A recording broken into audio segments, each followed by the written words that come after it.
성경을 통해 우리는 하나님을 만납니다. 더 정확한 표현은 영이신 하나님께서 자신을 볼 수 있도록 말씀을 통해 계시하십니다. 그렇습니다. 우리에게 있는 이 성경은 하나님의 말씀이 기록된 책입니다. 다름 아닌 하나님을 볼 수 있도록 하나님께서 친히 직접 계시하신 말씀이 기록된 책입니다. 예레미야 선지자에게 주신 말씀, 계시의 말씀을 통해 우리는 하나님을 만나게 됩니다. 예레미야 성경을 통해 만나게 되는 하나님은 먼저는 심판의 하나님이십니다. 그리고 이스라엘 백성들을 향한 회복을 선포하시는 자비의 하나님을 우리는 만나게 됩니다. 이런 생각을 한 번쯤은 해보셨을 겁니다. 구자의 경우를 먼저 생각해서 하나님께서 이스라엘 백성들을 회복하실 텐데 자비의 하나님이신 이 하나님께서 왜 이스라엘을 심판하시는가입니다. 그렇지 않습니까? 용서하실 거면 그냥 용서해 주시지 왜 심판을 하신 후에 용서를 해 주시는 걸까요? 사랑하는 여러분, 하나님은 심판을 내리신 후에 그들을 회복하는 그런 번거로움을 왜 결정하시고 행하시는 걸까요?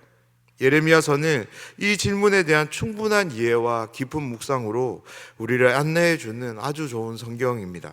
특별히 30장을 시작으로 선포되는 말씀들, 이른바 새 언약이라 불리는 이 약속의 말씀을 통해서 우리는 이스라엘 민족을 향한 하나님의 이 마음을 헤아려 볼 수 있습니다.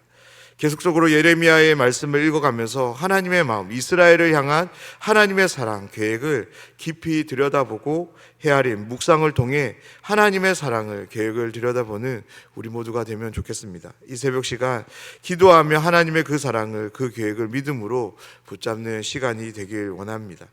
앞서 드린 질문을 우리가 한번 계속적으로 살펴보기를 원하는데요.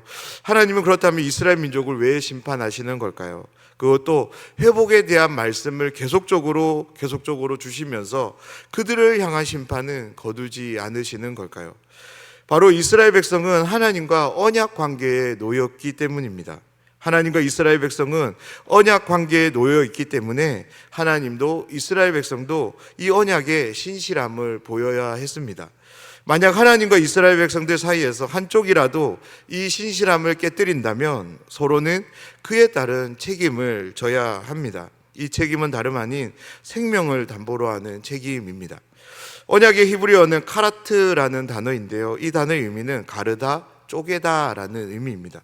그렇습니다. 고대 사회에서 언약 체결은 짐승의 배를 가르는, 쪼개는 행동을 통해서 맺어졌습니다. 다시 말해서 언약을 맺는 것은 상대방에게 자신의 생명을 담보로 내어주는 행동이었습니다. 언약을 맺는 당사자들은 자신들이 맺는 언약에 대한 신실함을 갈라진 짐승의 배를 보면서 다짐했었습니다. 하나님은 이스라엘 백성들과 언약을 맺은 후부터 신실한 모습을 보이셨습니다. 그에 반해 이스라엘 백성들은 어떠했냐면 전혀 신실하지 못했습니다. 그래서 하나님은 언약에 신실하지 못한 이스라엘 백성들을 심판하실 수밖에 없습니다. 그런데 여기에 문제가 있습니다. 만약 심판을 통해 이스라엘 백성들이 사라진다면 하나님은 하나님 나라를 세우시려는 계획의 실패자가 되기 때문입니다. 전능하신 하나님이 실패의 하나님이 되시는 것만큼 이상한 일은 없을 겁니다. 그래서 하나님은 새 일을 행하시는데요. 더 정확한 표현은 새 창조의 일을 하십니다.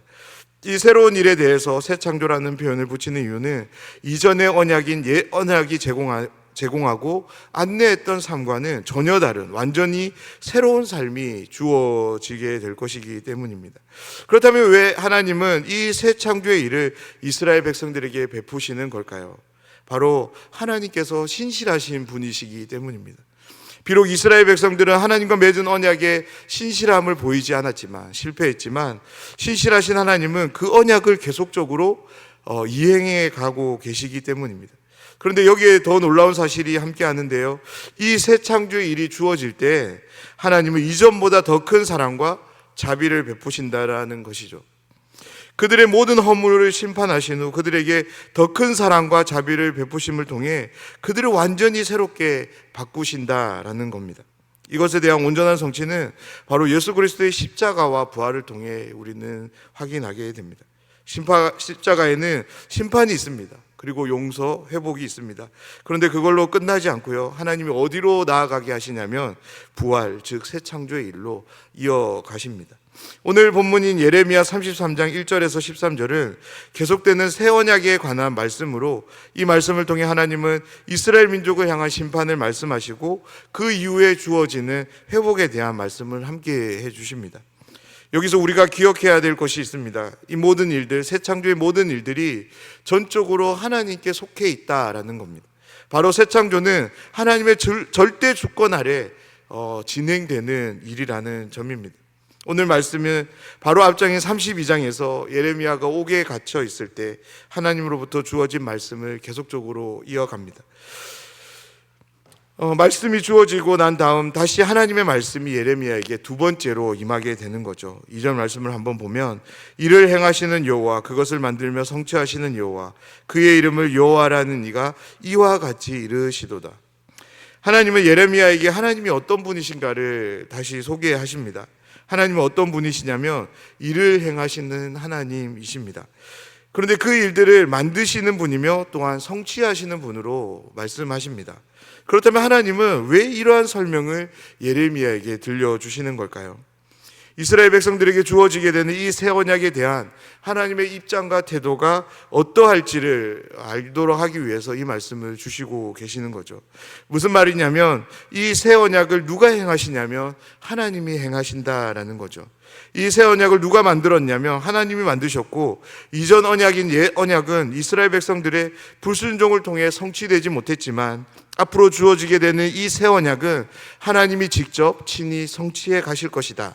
이러한 입장과 태도를 밝히시기 위해서 예레미야에게 이와 같이 말씀하십니다.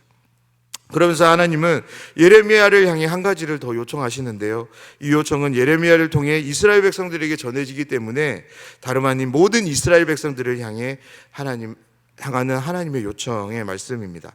3절 말씀입니다. 너는 내게 부르짖으라. 내가 내게 응답하겠고 내가 알지 못하는 크고 은밀한 일을 내게 보이리라. 아멘. 하나님의 이 말씀에는 바로 창조주 하나님에 대한 능력이 함께합니다. 그 하나님께서 이스라엘 백성들의 부르짖음 소리를 들을 준비가 되어 있으니 너희들은 나를 찾으라는 거죠. 말씀을 보면 알지 못하는으로 표현된 부분이 있습니다. 이 표현은 찾을 수 없다라는 의미로도 해석이 가능한데요. 다시 말해서 이스라엘 민족은 하나님과 맺은 언약 관계에서 신실함에서 실패합니다. 그로 인해서 하나님이 아닌 우상을 섬기고, 이로 인해 이스라엘 민족은 하나님의 심판 아래에 놓이게 되는 거죠. 하나님의 이 엄중한 심판 앞에서 이스라엘 민족은 어떤 해결 방법도 찾을 수 없게 된 상태가 된 것입니다. 그때 하나님이 무엇라 말씀하시냐면 너희는 나를 찾으라, 부르짖으라 라고 말씀하십니다. 주어진 심판 앞에서 머뭇거리지 말고 나를 찾으라고 말씀하십니다. 왜냐하면 너희를 향한 이 심판에 대한 해답이 바로 나에게 있기 때문인 거죠. 언약의 신실함을 보이시는 하나님께서 그 해답을 가지고 계시기에 이스라엘 백성들에게 이렇게 요청하고 계시는 것입니다. 사랑하는 여러분, 하나님의 이 신실함을 오늘 하루 깊이 묵상해 보시기 바랍니다. 이스라엘 민족도 그러하지만 저와 여러분, 우리를 향한 사랑에 있어서도 하나님은 늘 한결같이 변함없는 신실함을 보이십니다. 아멘. 지금 우리 중에 하나님께 불순종 혹은 범죄함 때문에 하나님께 나아감이 망설여지는 그런 분이 계신가요? 그런 생각들을 다 내려놓으시고 오늘 이 말씀의 요청과 같이 하나님을 향해 하나님을 찾으시는, 하나님께 부르짖으시는 여러분 되시기를 부탁드립니다. 하나님께 나아가면 하나님께서 벌 주실 것 같은 생각이 드십니까? 그때라도 벌 받기를 결정하며 하나님께 나아가시기를 부탁드립니다. 왜냐하면 하나님은 자신의 백성들, 자녀들에게 벌을 내리시는 것으로 끝내시는 분이 아니시기 때문입니다. 우리가 믿고 섬기며 사랑하며 예배하는 하나님은 새 언약을 성취하시는 하나님이심을 믿으시기를 부탁드립니다. 우리에게 주어지는 벌 그 너머에 하나님은 우리가 알지 못하는, 찾지 못하는 크고 은밀한 일을 준비하고 계십니다. 바로 새 언약의 일을, 새 창조의 일을 우리에게 준비하고 계시고 우리에게 보이실 것이기 때문입니다. 4절을 시작으로 9절까지 유다와 예루살렘의 심판이 어떻게 주어지게 될 것인가를 하나님은 말씀하십니다. 여기서 우리가 주목해야 될 점은 이스라엘 백성들을 향하는 하나님의 입장과 태도의 변화입니다. 5절 말씀을 보면 싸우려 하였으나 내가 나의 노여움과 분함으로 그들을 죽이고 그들의 시체로 이 성을 채우게 하였나니 이는 그들의 모든 악행으로 말미암아 나의 얼굴을 가려 이 성을 돌아보지 아니하였습니다.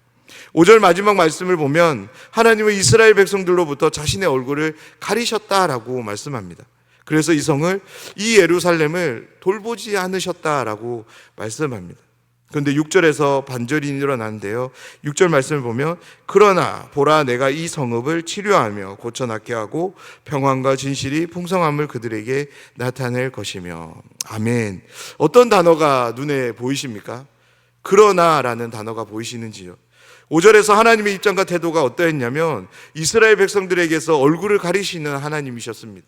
그들의 성을 돌아보지 않으시는 하나님이셨습니다.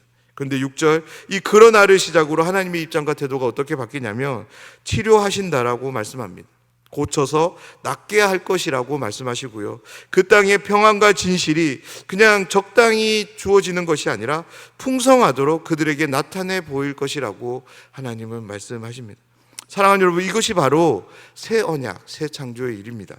신자의 삶이 원하고 바라고 기도해야 되는 것이 바로 이 새 언약, 이 새 창조가 가져다 주는 삶인 거죠.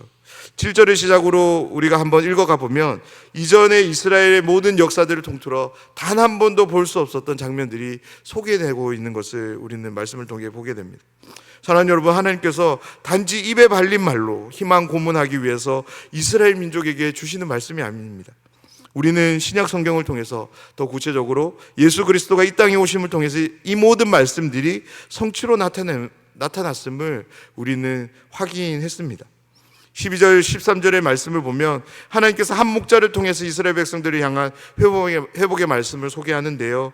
이 말씀은 에스겔 말씀과 함께 예수님께서 왜 자신을 목자로 소개하는지에 대한 배경을 제공해 주는 그런 근거가 되는 말씀이 됩니다.